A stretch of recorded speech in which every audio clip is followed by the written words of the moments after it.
यारों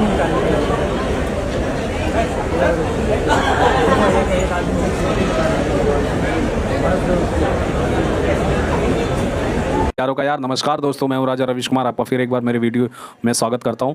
जैसे कि आपने देखा ये वीडियो, ये है, पूरा नाम है जया अमिताभ बच्चन। हालांकि इनकी जो हरकतें हैं वो मुझे पता नहीं क्यों ऐसा लगता है कि ये हमेशा गर्म रहती हैं, हमेशा लोगों को डांटती रहती हैं, लोगों से परेशान रहती हैं। अब इनकी उलझन क्या है किसी को पता नहीं, ठीक है। अब इनकी उलझन क्या है किसी को पता नहीं। आए दिन ये लोगों को झाड़ते रहती हैं। अब यहाँ पे देख सकते हो इन्हीं के उम्र की एक लेडीज़ इनका प्यार से हाथ पकड़ी और ये उसको ऐसे झटक रही हैं। आप सोच के देखिए कि इतना कैमरा आसपास में है, किसी को इतनी बुरी तरीके से बेइज्जत नहीं किया जाता है, किसी को इतनी बुरी तरीके से बेइज्जत नहीं किया जाता है कि वो बेचारे का ये हालत हो जाए। इन्होंने उस लेडी को क्या समझ के उसका हाथ पकड़ के झटक दिया, वो बेचारी शर्माते हुए हंसते हुए अपनी इज्जत बचाते हुए वहाँ से निकल गई। आखिर इनको किस बात का घमंड है? क्या इनको इस बात का घमंड है कि इनके साथ में एक ऐसी हस्ती रहती है जिसका पूरे भारत में पूजा होती है, श्री अमिताभ बच्चन, बस। और दूसरी चीज़, ये समाजवादी पार्टी की राज्यसभा की सांसद हैं।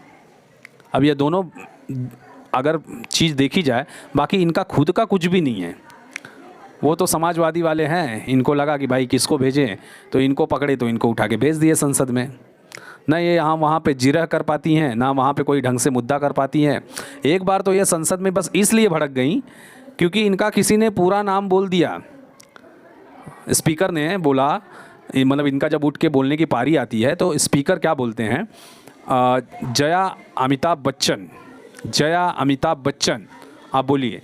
अब जब जैसे ही इन्होंने सुना जया अमिताभ बच्चन, तो इन्हें कहीं ना कहीं समझ में आया कि मतलब मेरे साथ में अमिताभ बच्चन का नाम लिया जा रहा है, मतलब अमिताभ बच्चन, लोग मुझे अमिताभ बच्चन के नाम से जानते हैं, यानी मेरी कुछ भी इज्जत नहीं है। तो मैं इस वीडियो के माध्यम से जया बच्चन को यही कहना चाहूँगा, लिटरली मैम, अमिताभ बच्चन को अगर हटा दिया जाए, ठीक है, तो आपको कोई नहीं जानता।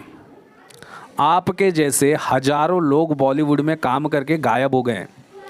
हम किसी को जानते हैं तो हम रेखा को जानते हैं, हेमा मालिनी को जानते हैं, ठीक है, उस ज़माने में, और सब इन दोनों के नीचे ही हैं। और कोई तीसरी स्टार या चौथी स्टार एक दो और होंगी, उन्हीं को लोग जानते हैं। आपको तो कोई जानता भी नहीं है। आपको सिर्फ़ और सिर्फ आज तक कोई जान रहा है तो वो है सिर्फ़ और सिर्फ अमिताभ बच्चन के लिए। सदी के महानायक की बीबी होने के नाते लोग आपको जानते हैं। अगर आज मैं 20 साल के बच्चे को बोल दूं कि आपको पहचान ले, तो आपको पहचानते नहीं हैं। आपको तभी जानते हैं जब हमको ये बोलना पड़ता है कि ये अमिताभ बच्चन की मिसेज हैं, ये जया बच्चन है, अमिताभ बच्चन की वाइफ हैं, या ऐश्वर्या राय बच्चन की सास हैं।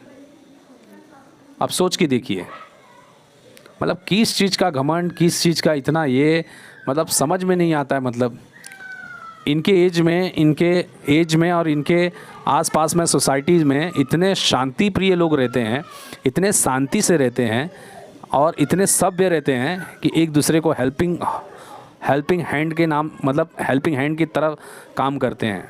लेकिन इनका काम देखने के बाद वही समझ में आता है कि जैसे कि समाजवादी पार्टी में एक समय था, गुंडों की पार्टी कहा जाता था।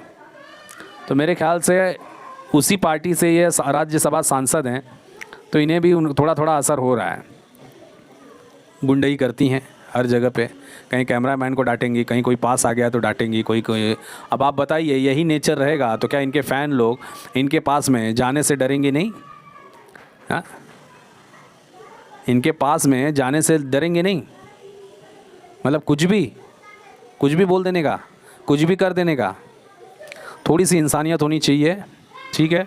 हम यही बोलेंगे कि ये वीडियो को दबा के लाइक सब्सक्राइब कीजिए चैनल को और शेयर कीजिए, ताकि अगर ये वीडियो मिले जया बच्चन जी को तो थोड़ा उनको बैठ के एक बार सोचने का समय मिले कि आखिर घमंड किस बात का घमंड। आखिर आपने ऐसा क्या किया है? आपने कौन सा चीज़ तोड़ लिया है चांद तारा आसमान में जाके कि हाँ उसी बात का आपको घमंड है, इसीलिए आप सबका निरादर करते हुए चलती हैं। दोस्तों, अमिताभ बच्चन की जो इज्जत इस देश में है वो किसी प्रधानमंत्री से कम नहीं है आज की तारीख में, और ये उनकी इज्जत पे हमेशा लगाते रहती हैं, वाट लगाते रहती हैं अमिताभ बच्चन की इज्जत की। बच्चन परिवार इतना सभ्य परिवार है, लेकिन ये आए दिन अपने बातचीत के ढंग से, अपने एटीट्यूड से, अपने कामों से वाट लगाते रहती हैं। तो इनको समझाना भी क्या है। जब आप सोच लीजिए, एक समय था Amitabh Bachchan big B, यंगरी young man, fight करते थे जवानी में, और उनके सामने कोई हीरो टिका नहीं उस समय पे। 1973 के बाद से लेके 1990 के आसपास तक कोई टिकता ही नहीं था अमिताभ के सामने। वैसा एंग्री मैन, 6 फुट का हाइट वाला, चौड़ी छाती वाला, जब शेर कुछ नहीं कर पाया इनका, तो हम लोग क्या समझा सकते हैं। आप सोच के देखिए, जब मैं अमिताभ बच्चन कुछ नहीं कर पाया तो ये यूट्यूबर क्या करेगा। समझ रहे हो ना दोस्तों।